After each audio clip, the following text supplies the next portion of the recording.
renew our love for Him. Let us renew our love for Him. Psalm chapter 18 verse 1. Shall we read it? Ready, go. I will love you, O Lord, my strength. I will love you, O Lord, my strength. Si God ay all-knowing. Alam naman niya yung nasa isip natin. Alam naman niya ang nasa puso natin. Pero, one thing that touches the heart of God, pag nag-express tayo, I love you, Lord. And I lift my voice. Pag tayo ay nag-express sa Kanya, para maka-flow ang new generation ay, here's my life. Let it be a living sacrifice. All that I am, surrender into your hands. I surrender. Everybody, let us sing it. Here's my life. Let it be a living sacrifice. All that I am, surrender into your hands. I surrender. Mga kapatid, as we just declared, we are renewing our love for Him. Dahil out of the abundance of the heart, the mouth speaks. Kung nasa loob ng ating puso, ating dinideclare, though all-knowing si God, basa naman ni God kung anong nasa isip natin. Alam naman ni Lord ang nasa puso natin.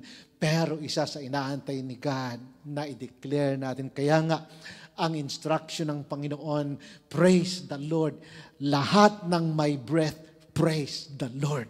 Lahat ng may hininga ay magpuri sa Panginoon. Ibig sabihin, ang praise kasi yan ay audible.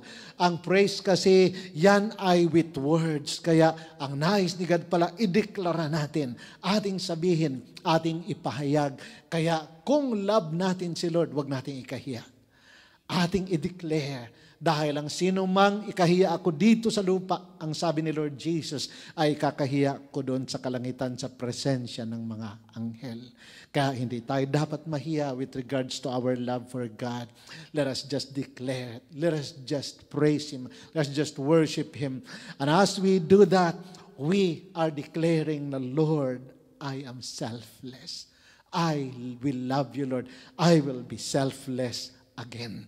I will not be thinking about myself anymore. Again, it's all about you, Jesus. It's all about you, Lord, because I offer my life to you as a living sacrifice. And Lord, ako rin ay magsasubmit sa iyo. Ano man ang sasabihin mo, Lord, I will obey.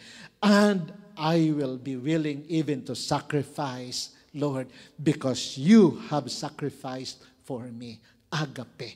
Yan mga kapatid, ang love na hinahanap ni God. We have to renew it. Kung paano ang driver's license ay nire-renew. Pag hindi na-renew, huli ka ng pulis. Ang love natin, pinaparenew rin ni God. Kaya ang sabi niya, you have forsaken. Para bang sinasabi ni Lord, hindi mo pa nire-renew ang iyong love. Kaya sabihan mo ang iyong katabi, mag-renew ka na. Bagong taon na, 2025 na. Baka expired na ang love natin kay God.